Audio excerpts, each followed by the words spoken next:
Hey guys, this is Connor with Diet Doc Waterloo. I wanted to give you a few ideas for workouts that you can do pretty well at any time and pretty well in any given space, just given a small amount of floor space in your own body.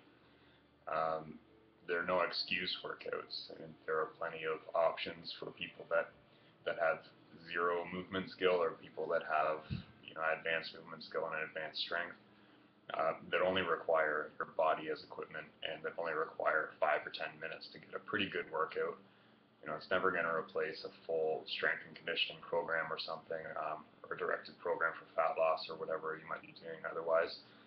But it can be a good placeholder if you're on the road, if you're in a hotel that doesn't have a gym, if you're traveling for a few weeks, or if you just get home from work, you don't feel like going to the gym, and you don't really want to feel horribly guilty later, and you don't want to stall your results just because you're too tired to get to the gym. These are great workouts for those situations. So this is a really general guideline, but I'll make it a bit more specific with some subsequent videos.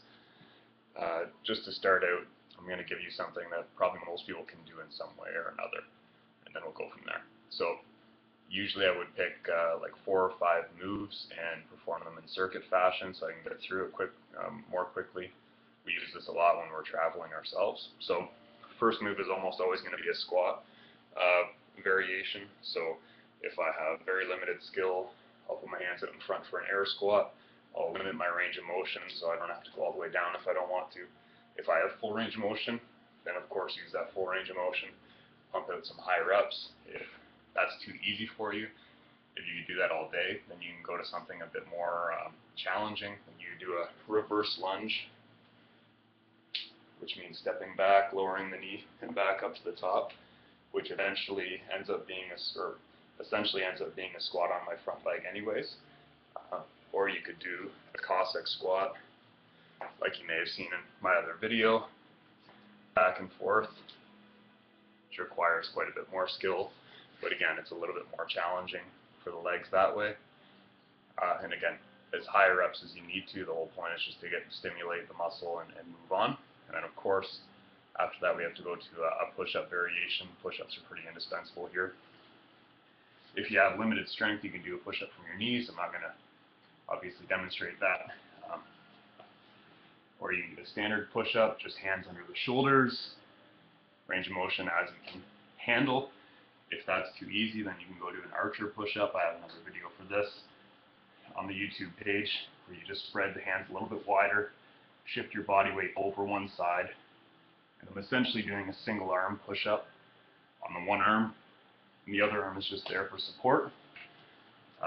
So you're doing the work of a single arm push-up there. 5 to 10 of those, and you'll be pretty fried in the upper body, I think. After that, I would do probably a reverse plank. So reverse plank, just going to sit on my butt, feet straight out in front of me, hands just approximately at my hips, and then just straighten my elbows. So I'm going to keep my elbows pretty well locked the whole time. And from here I'm going to shrug my shoulders down. So you can see my shoulders are shrugged up right now. I'm going to shrug them down, which lifts my butt off the floor, gets my back into the move, and then from there I'm going to thrust my hips up like I would do with a glute bridge. And you can either hold that top position, or you can fluctuate back and forth between top and bottom. It's actually a pretty hard move for the glutes, for the hamstrings, for the entire back, the lats, everything. If that's a bit too hard for you, you can always shorten the lever with your legs. So you could go to like a crab position kind of thing, with bent legs, do that shrug, and then get into the whole, I think it's tabletop or something like that in yoga, but doing a hip thrust while supporting yourself with your upper and mid back. Another favorite of mine, people say that you can't train biceps without a barbell or dumbbells or whatever, and those people have obviously never done a move called Maltese.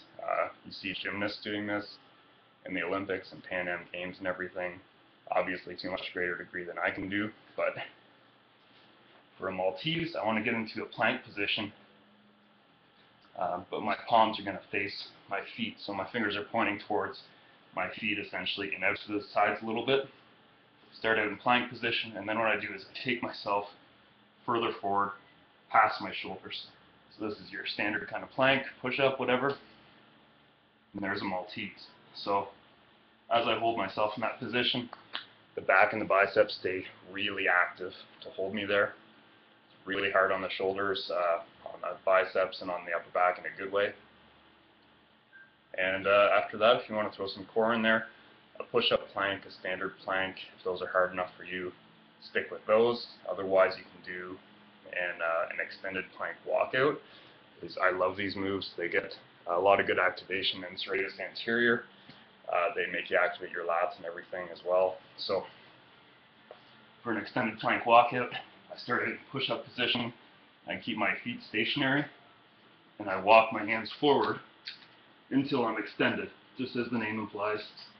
Obviously, it gets a lot harder out there, but I walk out. I can hold there, or I can walk back in for reps. Either way, it's another good core move, chest move, arms, everything's involved in that. So if you just do, if you're doing higher reps, you're doing 10 to 20 reps in each of those moves, and you just go back and forth or do a circuit of them 4 or 5 times, that'll take you maximum 10 minutes, but you're going to get a good full body workout that you can do anywhere. So try them out.